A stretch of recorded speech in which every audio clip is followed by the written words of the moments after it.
and we'll go ahead and begin. My name is Evangeline Coker. I am the Research Development Coordinator for Florida State University's Office of Research. And I am thrilled to introduce this wonderful group of NSF program directors who are going to talk about NSF's mid-career programs and opportunities for researchers, specifically in engineering and sciences, but we go into many topics today. So I'm excited to learn more. I hope you are too. A couple quick housekeeping notes.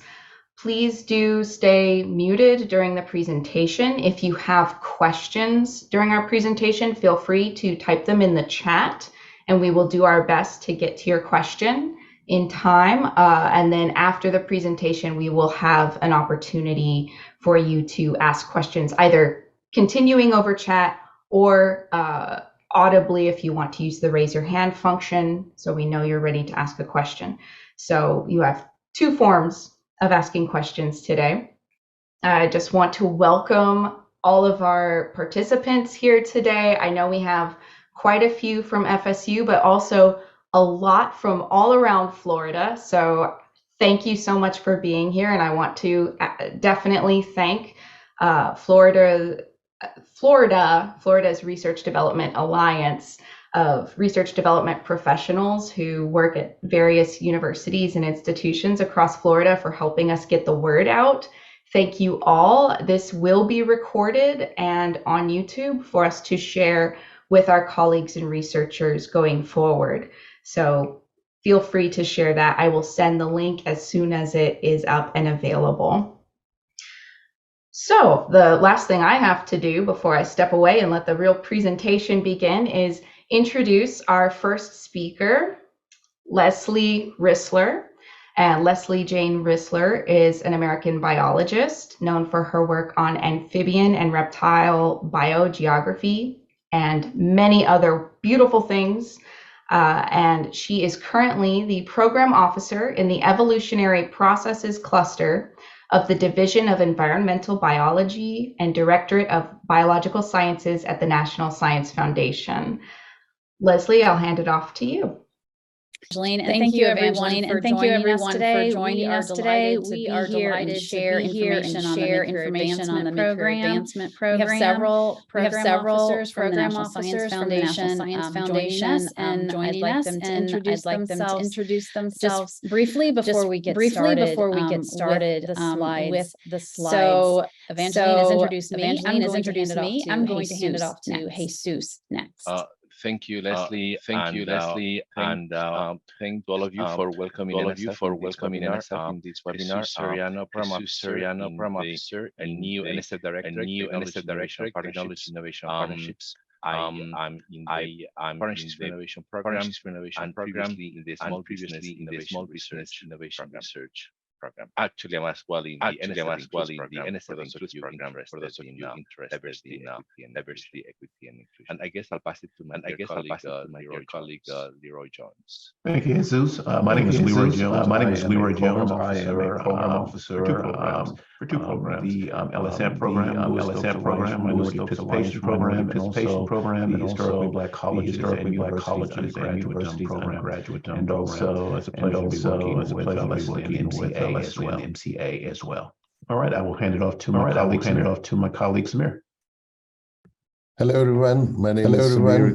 I am a rotator professor. I'm a professor in University of Rio Grande Valley, and I'm on loan rotation to NSF. I've been here for more than a year, slightly above a year. I'm affiliated with PFI program. I also am program director in SPR, STTR, and we support MCA, also in PFI. Glad to be here, and I would request Nicole to introduce us. Hi, thank you. I am an American Association of Technology and Policy Fellow. But I'm working in the fellowship to support the NCA. All right. Thank you, everyone. Thank you, everyone. We also have a couple other program officers who may be joining in dissertation defense right now.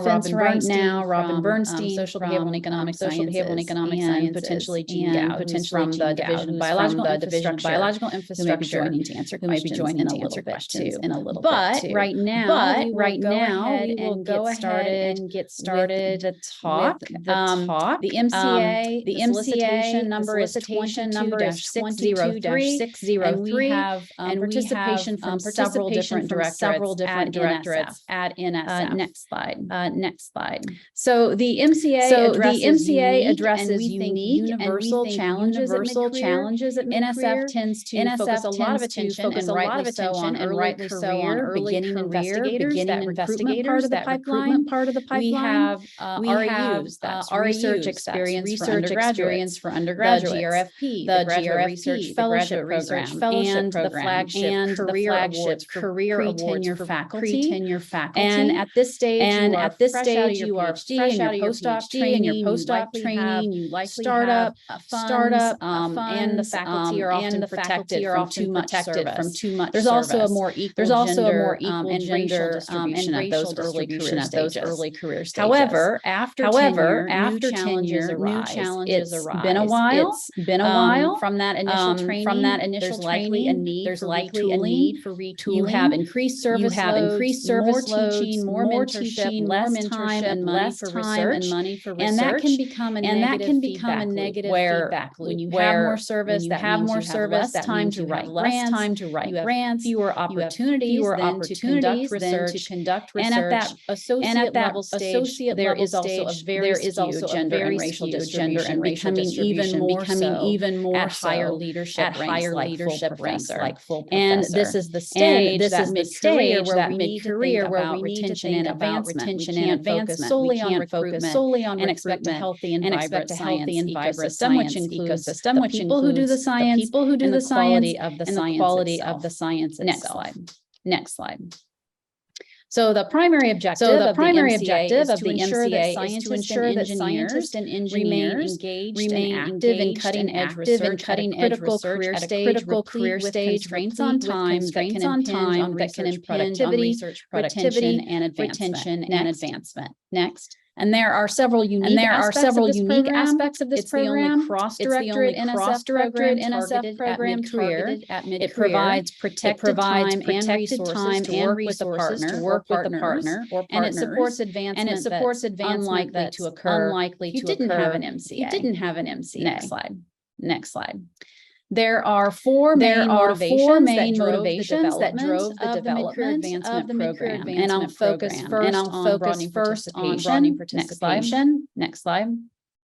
So we know that women are significantly underrepresented relative to men at the highest leadership ranks, and that women tend to spend more time on service and teaching at the expense of research, and this can create inequities and workload in academia. And this is a figure from a paper where we gathered data on the numbers of women and men at different career ranks in fields that are associated with particular NSF directorates. And these are listed in order from left to right, disciplines with more women, those in the social, behavioral, and economic sciences. That's the SBE director at NSF, and it goes all the way to the right, for math and physical sciences, the MPS directorate. And in this figure, men are in blue circles, women are in red triangles. And if you're interested in the numbers and the trends through time, there's a lot of supplemental data in that open access paper. But one important component is that women say they spend more time on service and teaching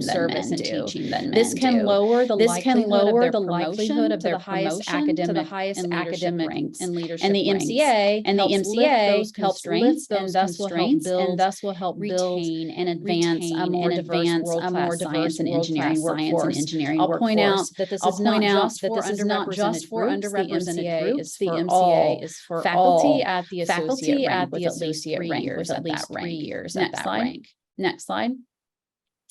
The MCA also enables convergent research that crosses disciplinary boundaries is challenging because of all the jargon associated with specialization. effectively communicate across disciplines, you have to have time and dedicated effort. The MCA provides that protected time for PIs. Think a sabbatical-like experience to work with a partner, to learn new skills, and often a new language.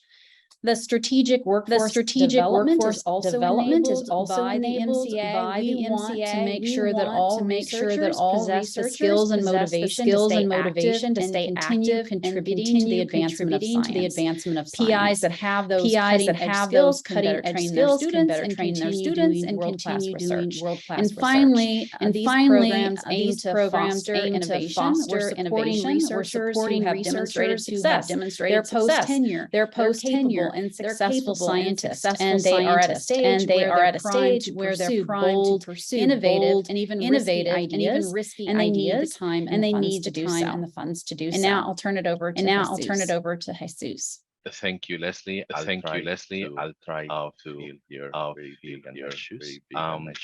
I will discuss a few of the programmatic issues and that we have in the new solicitation, NSF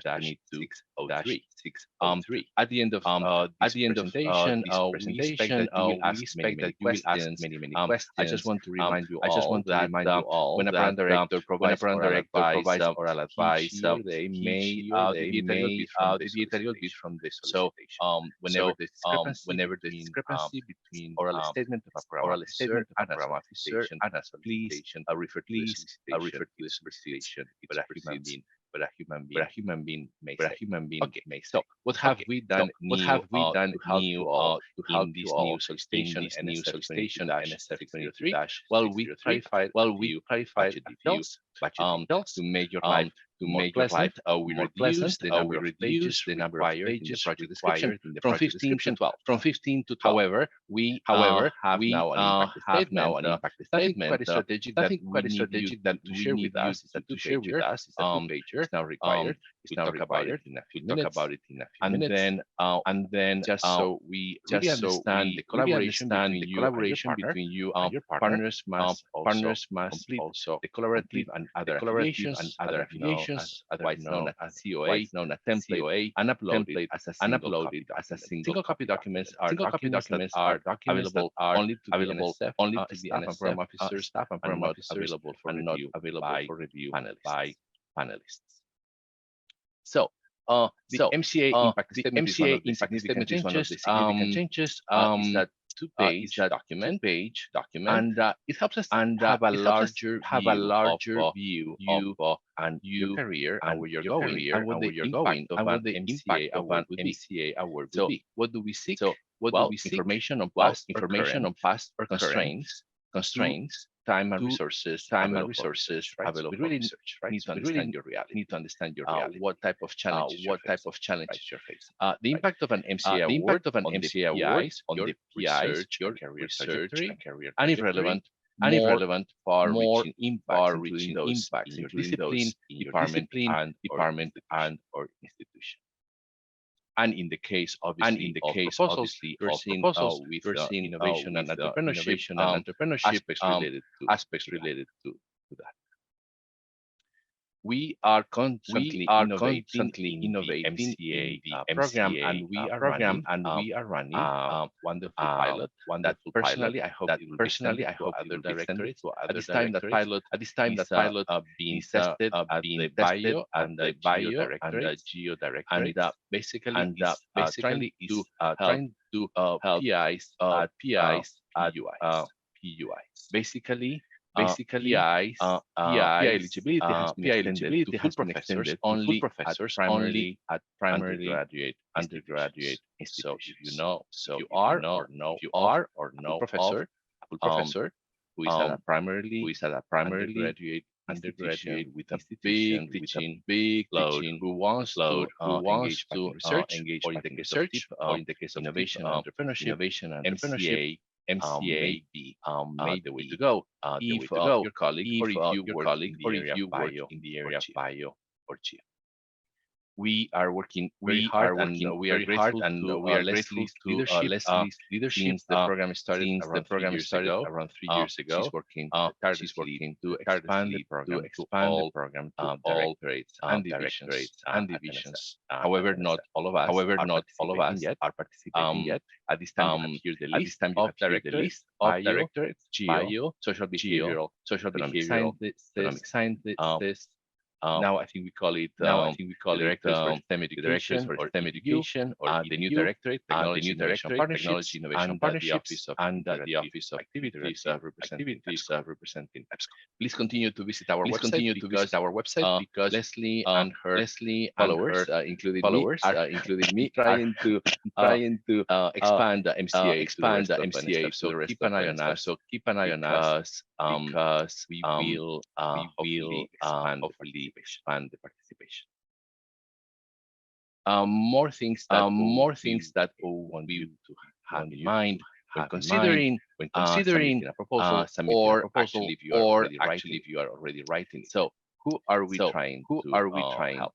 Scientists and engineers at the associate professor rank, or with at least 3 years at that rank. Taking into consideration that new track that we started now in year 23 awards run by Bio and Geo, extending eligibility at primarily undergraduate institutions only. Sometimes you may have questions about, am I equivalent to that associate professor rank? What happens if I may get promoted full professorship during the MCA award? All those type of questions, send an email to the program. We'll give you that contact information in a few minutes. So let's say that you are the engineer at the associate rank, or the full professor at the PUI. So why would you apply? What are we trying? We've been NSF. Well, we're trying to provide you an opportunity to really enhance and advance your research program and career trajectory. And we do that by enabling you to create synergistic and mutually beneficial partnerships, which include mentorship. And obviously, NSF does it through money. And the conditions that we attach to that money. We provide you with 6 months training and $100,000 indirect cost for research. Now on this, in a minute, I will give you more details. The target window goes from February to March 1st, 2023, and then they're annually. Okay, so you have a whole month. So you have a whole month. Submit wonderful proposal, and then if you do not succeed, you will have to wait 1 year. So we encourage you to get your proposals ready and submitted during that period of time. So you are writing your proposal, and you are full of doubts and questions. Let us try to address a few of those. When you submit PFI, an MCA solicitation under 22, you must choose a participation program. Okay, so you're gonna go to the website. You're gonna check your ideal program division in the directory where you usually submit proposals. Participate. If you have any doubts, please reach out. You are writing your proposal. Then we want you research.gov select division or program. The title of the proposal must start with MCA or MCA pilot. And please do not forget that. Normally those proposals, you select properly the program, will be sent to the lead program officers. But if you don't use that label, MCA or MCA pilot, your proposal maybe get lost. So we want to make sure those proposals are tracked as soon as they're submitted. A solicitation for those of you that may not be totally familiar. A solicitation at NSF allow us to shape by sometimes carving out items or creating exceptions to the PAPPG. And the PAPPG is this document that establishes the guidelines for submitting proposals, and managing awards. So there are a few things that make MCA different. We absolutely need you to take them into account. So, for instance, three sections that you must include. Section one, where you add your past research. We really want to have a clear view of where you come from and where you're going. That's why section two shows the proposed research advancement and training plan. And then section three candidates your long-term career. We need a reference cited biographical sketches, not only for the PI, but also for the partners. For those biographical sketches, obviously make sure that they are supplementary documents, particularly in the event that they may not. You may have a problem. Adding them as let's say senior personnel. There are several supplementary documents we need from you. We already spoke about the two pages. Very important document. Very important document. Please be thoughtful when you write that one. We need the layer of collaboration, and also very important, the department. Please refer to the solicitation for any details on what we want to see in those letters. One of the cornerstones of MCA is giving you the time and the funds to allow you to go back or to search, modify agenda, or in the case to engage in entrepreneurship. And so we're giving you 6 months of salary plus fringe. Not bad. That's over the course of 3 years. So it's not 6.5 months. It's not 6.5 months. It's 6.5 months total over that 3 year period. In addition, we give you 100,000. When I say we give you, I guess you should encourage, or you should request, or you should $100,000 in direct costs to support your research advancement. Obviously, those direct costs then are subject to the overhead. But you don't add overhead. I mean, you add overhead to the $100,000. We do not include in those $100,000. The partner is somebody who has important mentorship, and in the case of the directorate, it could be an industrial partner. So to that person, we can request up to 1 month of summer salary, total over the 3 year period, not annual. There may be other reasonable costs for that partner that you may request. And if you decide to request, we encourage you to check legitimacy, allowability, etc., with your office, and the sponsor research office of the university where your partner may be working. The key point we want to drive home and think about is that an MCA proposal is about demonstrating the research program, or in the case of the deep directorate, the innovation and entrepreneurship endeavor, that you want NSF could fund really substantively benefit from that protected time, and resources that we would probably going back to those 6.5 months of protected time for research, your direct costs, partners. So we hope that those resources we provide, there will be a substantial enhancement to your research, and most importantly, your career trajectory, right? Able you to advance both as a scientist, an academic, as an innovator, and in the case of the deep directorate, hopefully an entrepreneur. But the litmus test is that if the mid-career advancement award was not made, that advancement we seek would not occur. So I'm saying this because the letter from your department has an important strategic role. So make sure that letter is written carefully and don't leave it for the last minute. And I believe we are reaching the last slide.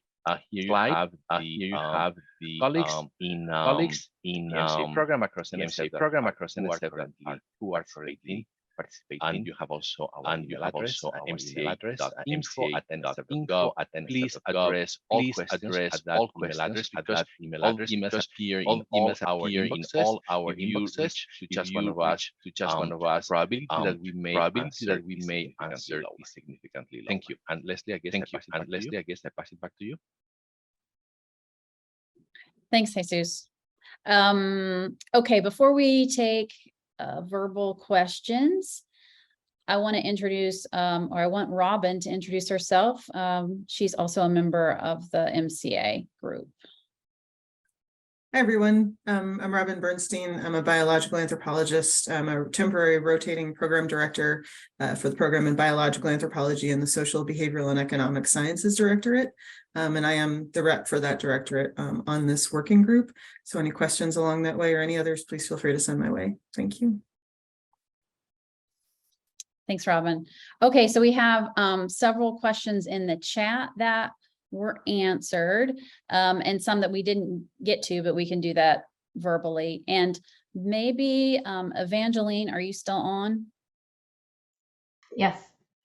Maybe it would work out best if you read questions and then we can take them. Thanks. Yeah, so I saw some answers coming through for some of the earlier questions. So if I have a repeat, just let me know that that's been covered, but perhaps we could go down to something more recent. I see that someone has, okay, so you've answered the question about 6.5 months for academic year and summer salary. Did we cover our course buyouts allowed in addition to the 6.5 months salary?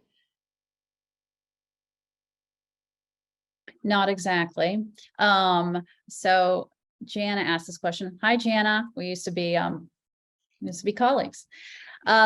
So that'll really depend, I think, on where you submit and where, like Jesus said, where you submit, whichever directorate and which division, they may have more specific information for you on things like that.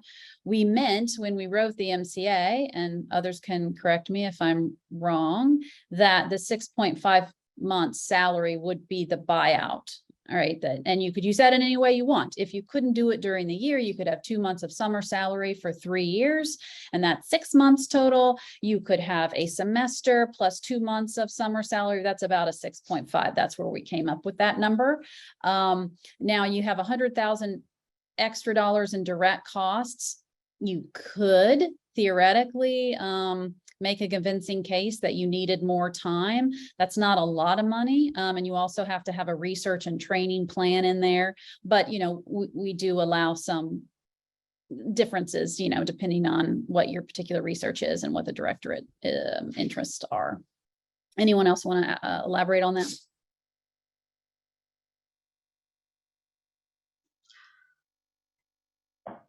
So we have another question here about chemists. What directorate could chemists apply to if they aren't doing any work associated or affiliated with biological sciences?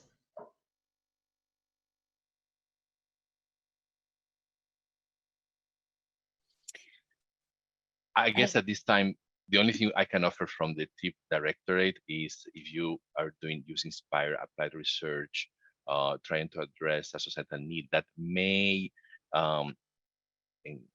entail commercialization in the future.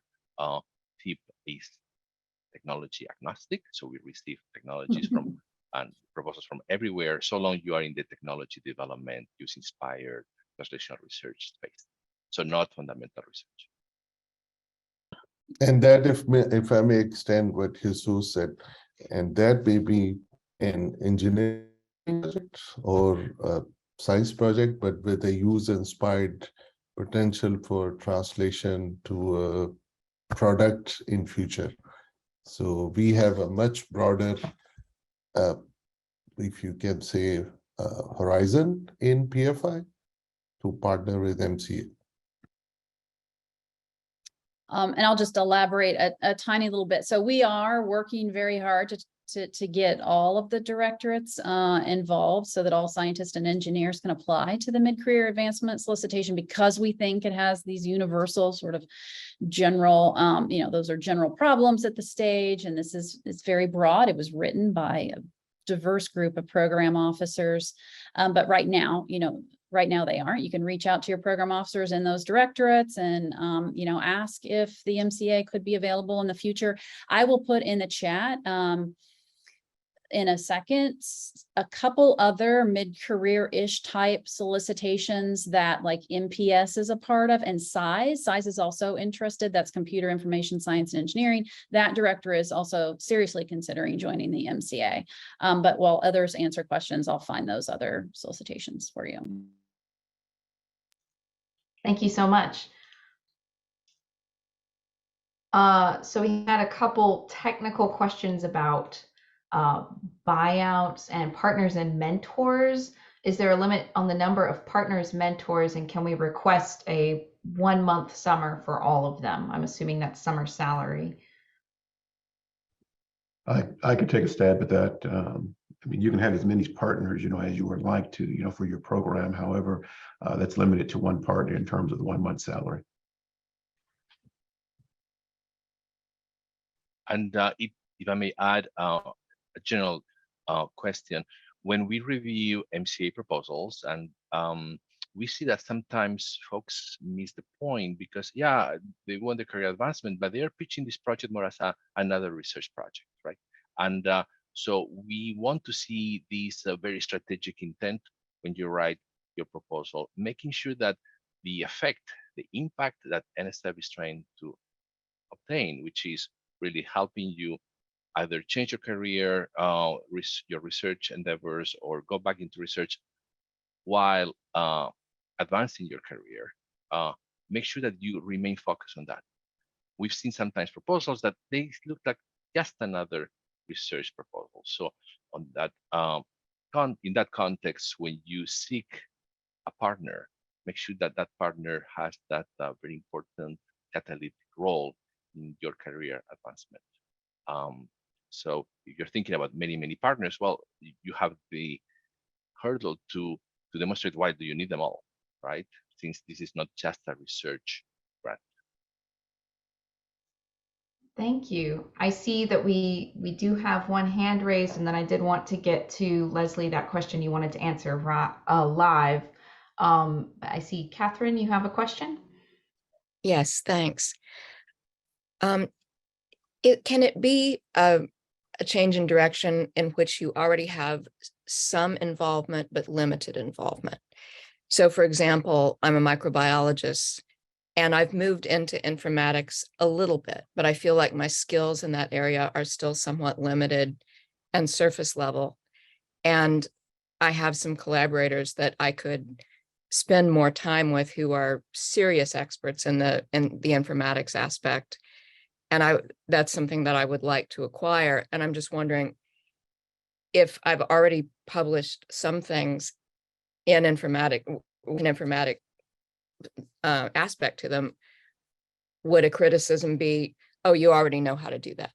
When really I collaborated with people, I know how to do it a little bit. I'm just wondering how that might fit. Thanks.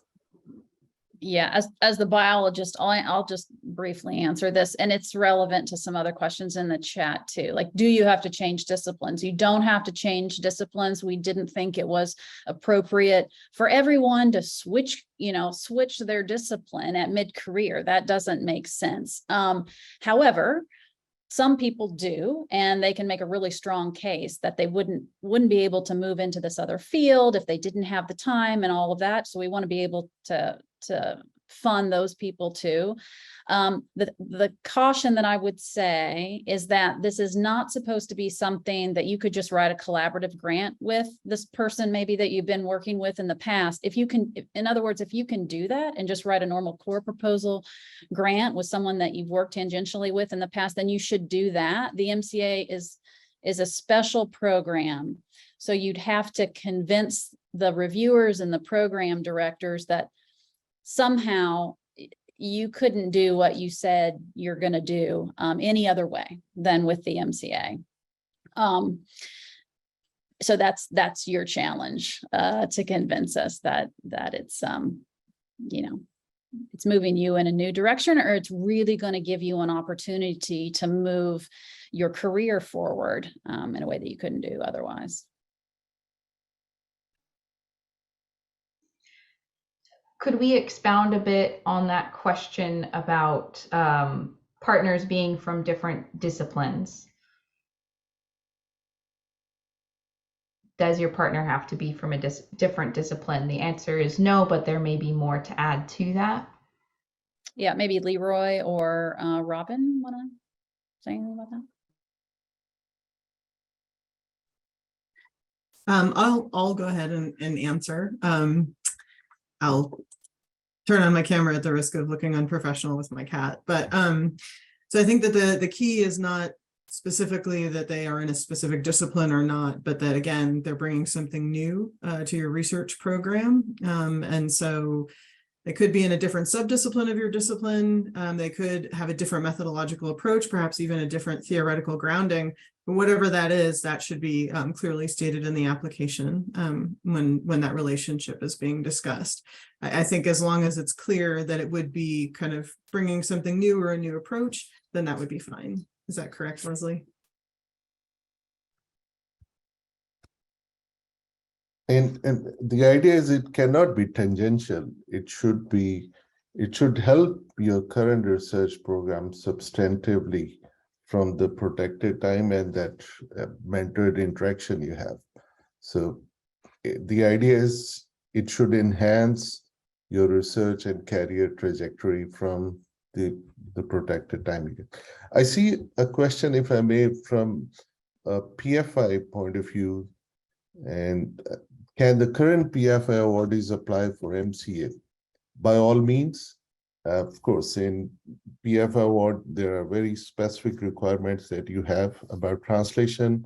In MCA, have very specific requirements about enhancing your research program under protected time and with a dedicated kind of interaction with a mentor. So, yeah, you should be, there's nothing that stops Fahad from applying. But do send us an email and discuss with us with pfi@nsf.gov. Thank you. We have two connected questions here. Does the training include some kind of new skill acquisition? For example, go to another university and learn a new skill. And two, is the $100,000 direct cost for the total 3 years? And could we, I guess a third question, purchase equipment with that? So it's a lot, but could training include skill acquisition? Yes. Yes, that's a big part of it. And I guess regarding equipment, it would depend on what. If you plan to spend $100,000 in a piece of equipment, well, you may want to apply to an MRI type of program. If you need some equipment, it's upon, I mean, you need the burden to demonstrate that that equipment is absolutely necessary for your career advancement. I would not consider MCA, again, as a typical research proposal or collaborative research proposal where you will furnish your lab. We are looking for that catalytic effect on your career advancement. And then is the $100,000 direct cost for a total of 3 years? That is correct. Okay, good. I see we have a question, and if we've already addressed this in the chat, my apologies. What if you're a non-tenure track faculty and want to move into tenure track? Would it have to be a lateral move, like from an RF3 who wants to move to tenure track faculty but won't be hired at a second level? Does that make sense?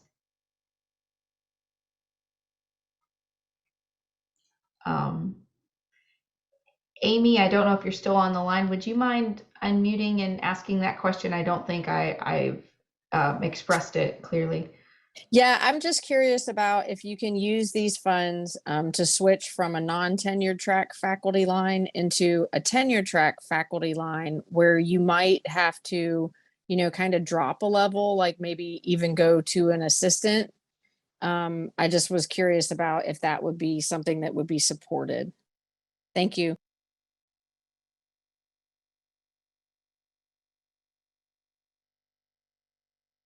I guess I'll try, and please, my colleagues, NSF colleagues, correct me if I'm wrong. So the beauty about many NSF solicitations is that they tend to be very, very large, or very provide quote simplistic statements, right? So we say associate professor or equivalent rank for at least 3 years, and now we have that pilot for full professors at PUIs. If you believe your situation is very unique, send us an email at mcainfo@nsf.gov explaining confidentially your situation, and we may be able to give you better advice. Otherwise, my advice would be make a compelling argument of why your situation meets that definition of associate professor or equivalent rank for at least 3 years.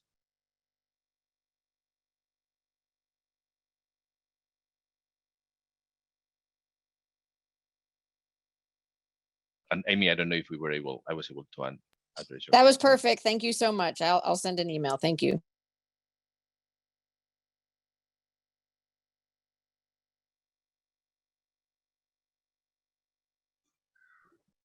So those are all the questions I can catch in the chat that haven't been answered already. Did anyone notice? Oh, I see we have Wendy.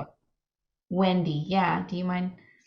Yes, hi. I just have a quick clarification about the 3-year in rank requirement. Is that 3 completed years in rank? So for instance, if I was granted tenure to associate in June, which I was, would I need to have 3 completed years? So be basically at 3.5 years by that February, March time, or would it be in my 3rd year that I would be eligible? So at 2.5 years post tenure. You need to have completed 3 years by the date of submission. Okay, great. Thank you. And Evangeline, I think Leroy got kicked off accidentally somehow. Oh, resend the link there. Yeah, I'm not noticing any other questions unless I've missed something. There's Leroy. Yes. Oh, good. Hey, Leroy. I don't think we really talked a lot about this mutually beneficial partnership, the synergy that we ideally want between the PI and the partner. Leroy, do you want to speak to that a little bit, just so everybody knows? Sure. So we've already talked a little bit about it. So you certainly want to partner with someone who can advance, what you're trying to do, but also the partner, themselves, they also benefit from the collaborations. So, for example, one that we just funded in the HBCU program, the individual from the HBCU was working from another individual from R1 in the Midwest, who they were trying to use their particular framework, but the partner in the Midwest was never able to apply the particular framework to minority populations. So it gave them an opportunity to actually take that framework and use it in that type of context. So as a result, the MCA recipient was learning this new technique, this new framework. But at the same time, the partner was benefiting from it as well, because they were gleaning, from that framework being used, in that minority population.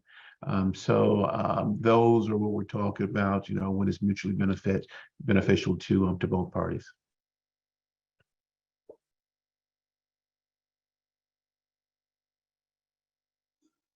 And I see we had a question about graduate, undergraduates, and postdocs, and can that be included in the 100K? And I see, Leslie, you wanted to elaborate on that some more. Yeah, just so everybody hears it. Those costs for graduate, undergraduate, postdoc technicians would have to come out of the $100,000 direct cost allotment.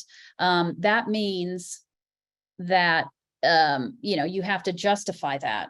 You're already given time, salary to buy out your time. Since this is for you, I mean, this is really a grant designed for the PI to learn new techniques, not to send a postdoc to learn something new, but for you to take the time.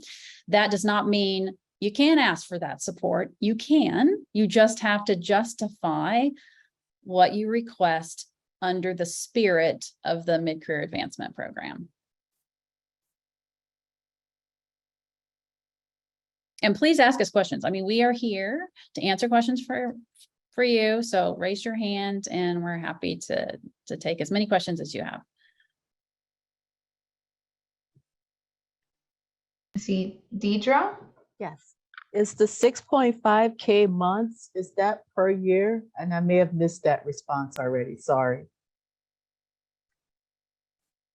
Is for the total, for the totality. For the 3 years? For the duration of the award. All right, thank you.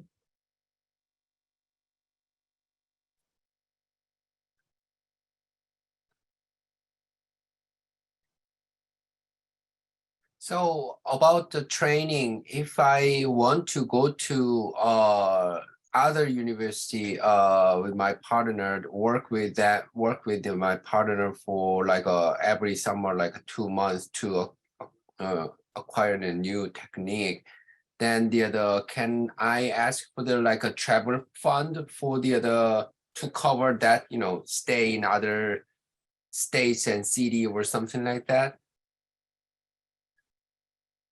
I could take that one, Leslie, if you like. So in that particular, in answer to your question, yes, you could use the $100,000 that we were talking about to actually use to travel, to your partner institution. But that's not separate. I wanted to make sure I was clear with that. That's within that $100,000. Got it. Thank you. Mm-hmm. And make sure that you look at the link that I put in the chat earlier. These are newly published FAQs. So it's a document with actually a lot of the questions that you've asked today. It's really, really useful. And I've asked that those be published on the MCA program webpage. They're not there right at the moment, but you have them in the chat.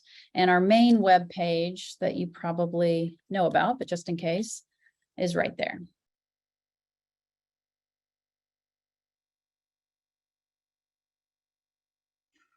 And I see Jessica asked, do you have any statistics about success rate? We can't publicly put success rates on specific programs, but yes, we have that information. And I will say just generally, they're quite high, but it varies by directorate and program and all of that.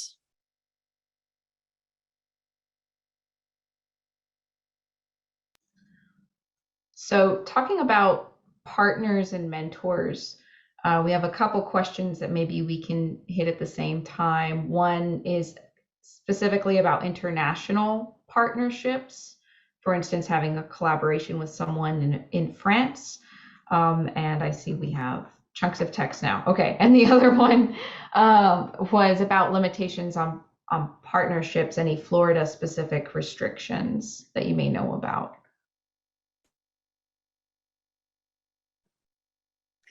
So I see we have a question, an answer going in. Okay. Yeah. So Robin put some information there. The answer is yes, you can have someone that's not US based, but our ability to fund that partner is limited and probably unlikely.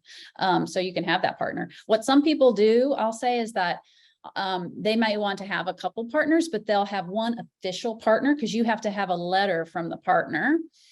And then they may have another person where they're right, that person just signs the document that like you do in a normal core grant. Yes, I'll work with this person, I'll help this person, but they're not official partner. But it shows NSF and the reviewers that, this person will provide their talents and their time to help you be successful.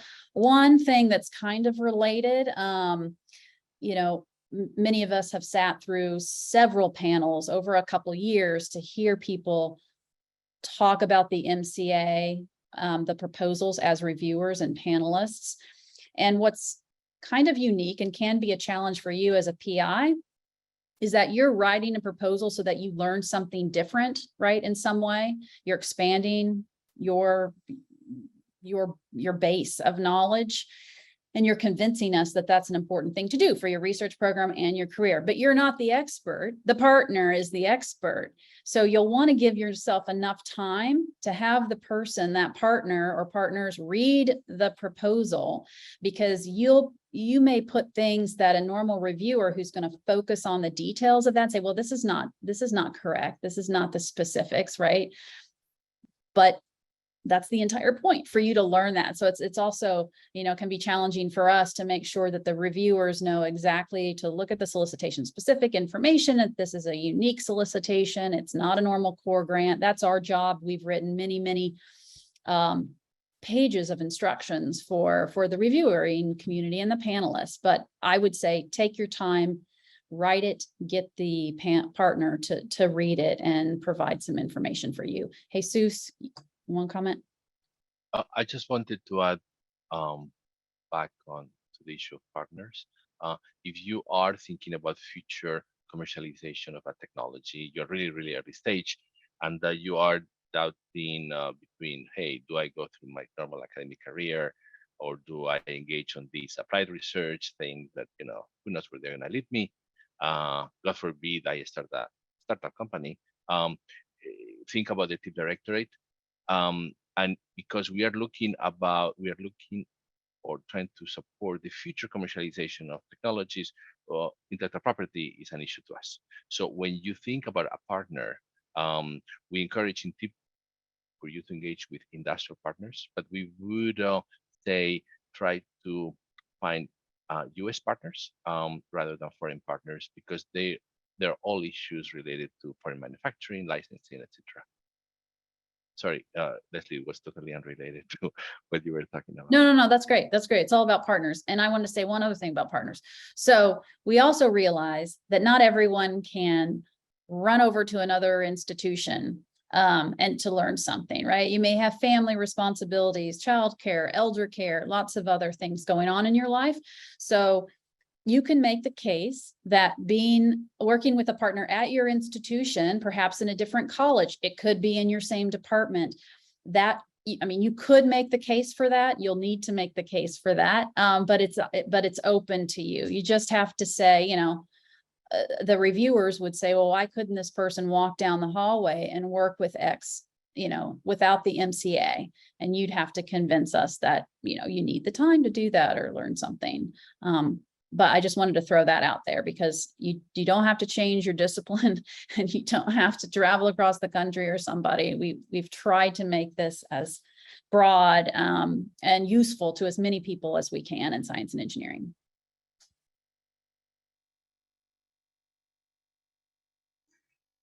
And I see in the chat, there are no Florida specific restrictions for the programs. Concerning partners, when would be a good point for a potential PI to reach out to the program director with a question about partners? Say that we've heard all of this information and have a partner in mind, but maybe they fall into a gray area. Would that be an opportunity to reach out to ask the program director, or how could you go about making that decision? I would advise as soon as possible. We see, sadly, very smart people writing poor proposals, and it happens because people write late at night, too close to the deadline.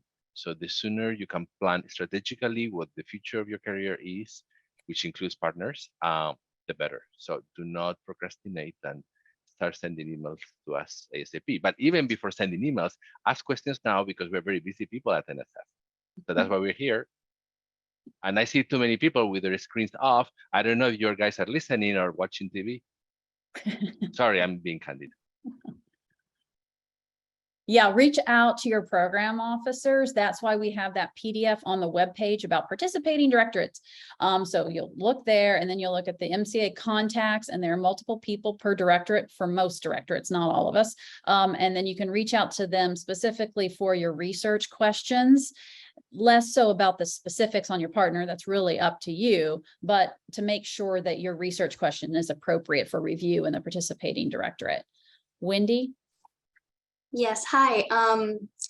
So in that participating directorates PDF you linked in the chat, I'm part of the social, behavioral, and economic sciences, specifically developmental science.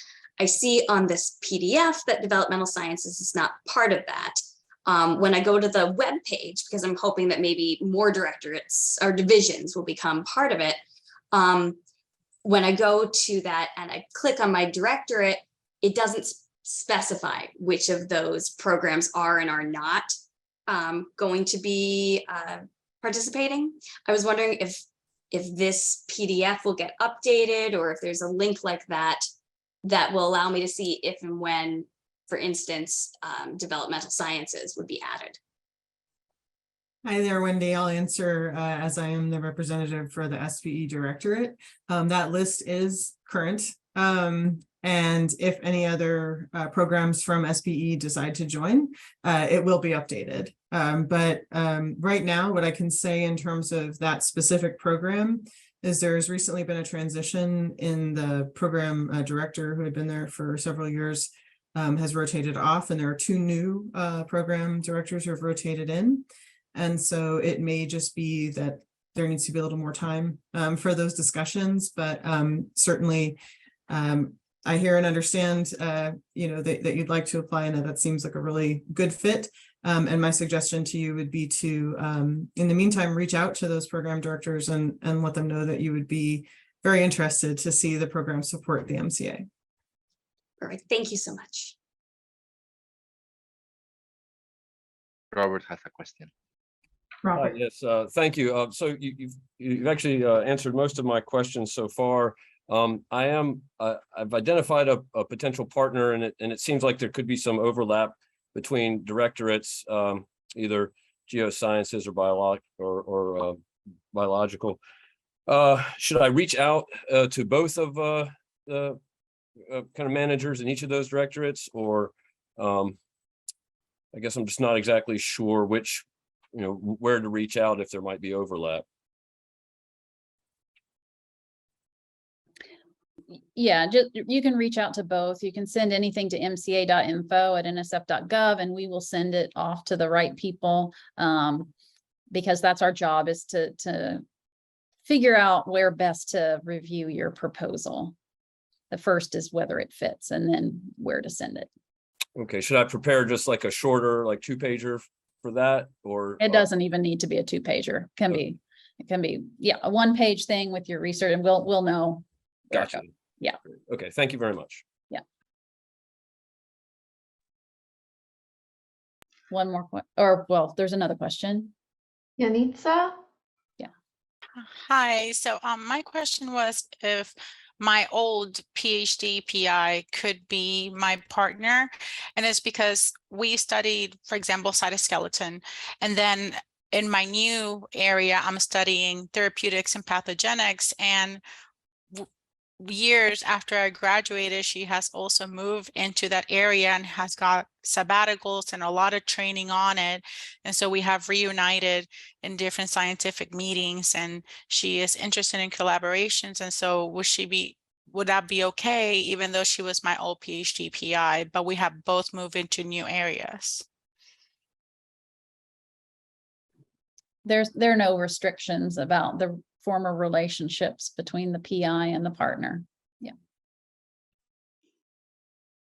I see we have a question. Tariq asked, so what TRL level would this be? I have no idea what that means. I don't either. Tariq, are you still on? Would you Jesus mind? knows. So Oh, okay. technology readiness levels are is the terminology used by mission critical agencies, Department of Energy, Department of Defense, etc. So when it comes to everything except TEEP, I don't even think about technology readiness levels because my colleagues from MCA are funding fundamental research and education. When it comes to TEEP, you don't need to worry either, frankly, because we are trying to grab the, how could I say it? We're trying to elicit technology development at many levels. Now, if you're developing a missile and you have the thing already built, we may not be ready for you, but what we want you is to engage in an early stage translational research effort that otherwise would not be funded by any other directorate at NSF. And if you come to our home program, Partnerships Innovation, because it's so prescriptive, it may be difficult for you, right? So, but do not worry about technology readiness levels so long you are not too advanced. And if you have doubts, please send us an email.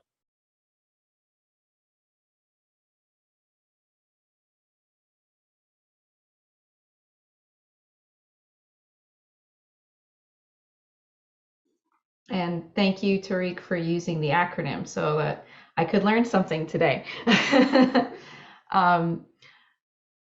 Any other questions? Feel free to raise your hand or put them in the chat. And I guess I will ask the panelists real quickly, seeing some of the questions that have come up, are there any tips that you would give based on the audience we have with us today? Anything you feel we would need to know that maybe we haven't thought to ask? Great question, Evangeline. And I can't think of anything. Anyone else? The only thing that I would suggest, Leslie, and we hit on it a little bit earlier, if you have any questions about your idea and whether it's a good fit, please, reach out to the MCA team and submit a one-page white paper, so that we could take a look at it, and then followed by a follow-up call so that we can talk about it. I would really, highly suggest that you do that.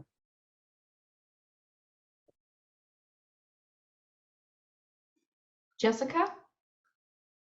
Yeah, hi. I just put a question in the chat. If for retraining, we think we would require some coursework, can the funds be used for tuition?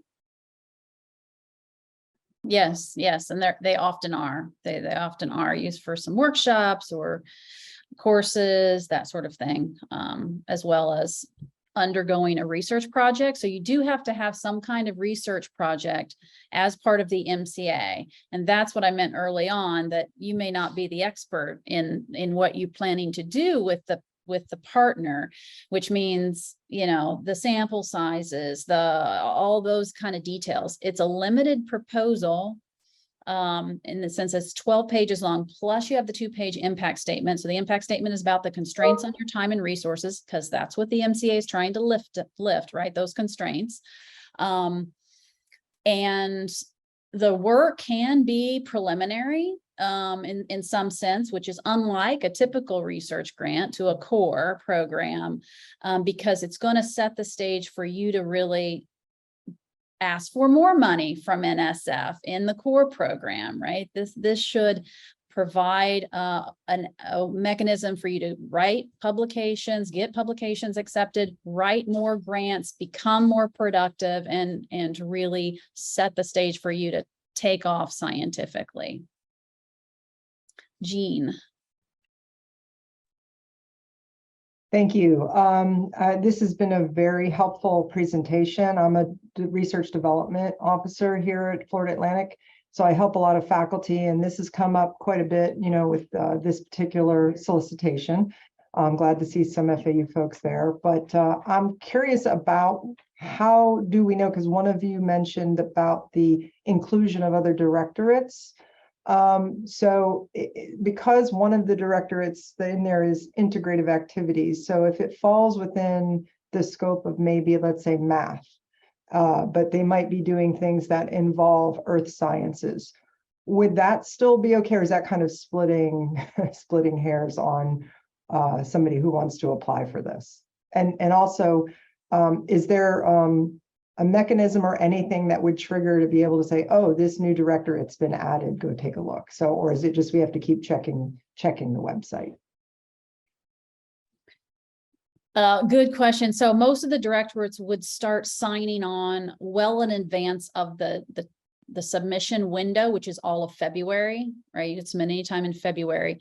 And so most, I don't know, what do you think, Jesus, Leroy, Robin, and others, when people would sign on, but it's well in advance. So in February of this year, no one else is going to sign on in general, right? So this is what we have this year. Although, Robin, do you have something to add about that? I was just going to say that I think that, so I don't, apologies if I missed it. One of the, it's not a roadblock so much as, you know, there's never enough to go around, but I think that one of the main issues in getting programs to sign up is that the budgets for these projects have to come from core program funds. So there's no additional money for it. And so where programs are coming up against a bit of a wall is how can we, you know, fund our regular submissions plus these from what we get, and we're not getting any more. So in that context, I would think that in terms of timing, there's typically fall and spring review panels for most programs if they have them twice a year. Mine does, and many in SBE do. Don't know about other directors, but in that sense, strategically, when I ask, I make sure to ask after the fall review panel, and they know where their budgets are sitting and everything's sorted, and they think they might, you know, there's more money that's come for the spring.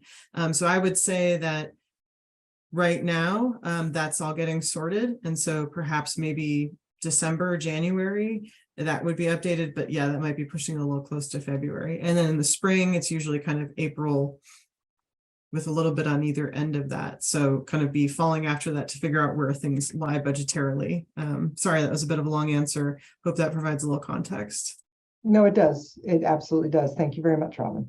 If I may add a little bit to Robin's comment, I think NSF works with the community for the community. So if you are in a discipline that is not currently represented by MCA, it is totally fair for you to advocate, self-advocate. Mean to say, reach to your own program director, the division director in the area where you work, and ask, are you planning to participate in MCA? Why is MCA important to you? And if they don't plan to do that, what other offerings are there for folks in your situation? It is a perfectly legitimate question to ask, and you should not be concerned about asking. And to follow up on your other question, Jean, about research that falls across disciplines, I would choose one that's participating and mainly focus your planned research project around that one. We can co-review things all the time, you know, we do, but I think that would just be smarter to focus it on one that's participating, and then say, you know, it can cross some boundaries. That's okay. And reach out to those program officers too. They can help you. Thank you very much. Yeah, one more thing that I wanted to add to that, Leslie, to your response, you know, as program officers, you know, we do have the option of actually reaching out to other program officers to maybe ask for co-funding, you know, if we think that it's a nice idea. So that might be a way, you know, to be able to straddle, you know, two different programs. But to echo your point, Dr. Jones, we tell faculty all the time, send that one pager in. Yeah, the EPSCoR program is also providing some funds for us to help offset costs, which is really nice too.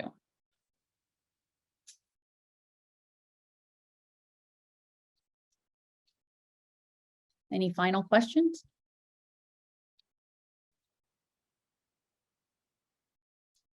And don't forget that the full professors are eligible if you are at a primarily undergraduate institution and your research is any field in biology or geosciences.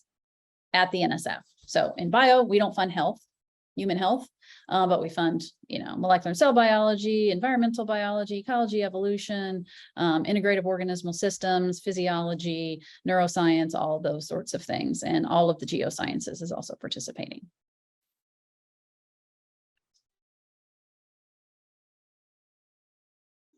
That's great. Yeah, so if you have a final, oh, I see Beth, you have a question? I don't have a question, but I just wanted to say thank you so much for doing this. Beyond the participants, we will share this also with all of the Florida Research Development Alliance. So it will go out to all of the institutions in Florida beyond this today. So I just wanted to thank you for doing this. Yeah, thank you. And it was great when Evangeline reached out to us and we were like, can you add all of Florida? I mean, she's like, yeah, we can just add all these. And we were like, fantastic. This is exactly what we want to do. So thank you for participating. Thank you, everyone. And also, I will send an email out to everyone who attended with the link to the recording when it is ready, and also a link to the Florida Alliance. That's where your research development professionals at your university all get together and share ideas. And so it's a great place to find out who your RD folks are and how they can help within the institution to help support you. But please, like we're saying, please reach out to the program directors at NSF and don't be afraid to ask questions and study that FAQ sheet. And I'll just leave it to our panel if there's any last thoughts before we head out. No? Fantastic. Oh, sorry. Ahead. I'm just gonna waste your time for one more minute. Please do. I've been at NSF for 11 years, and I see sometimes folks who hesitate to submit a proposal because it's not perfect. My experience is that you can learn from submitting a proposal even if it's not perfect, because what you can learn from the review panel is precious, and it will allow you to improve your project and resubmit. So do not hesitate to take the risk and submit a proposal to MCA, because the worst that could happen to you is that you're going to learn from the review panel on how to improve your project. Thank you so much. All right, and with that, I'll just say good afternoon to everyone and hope that you dive into the MCA and hopefully get funded. So thank you.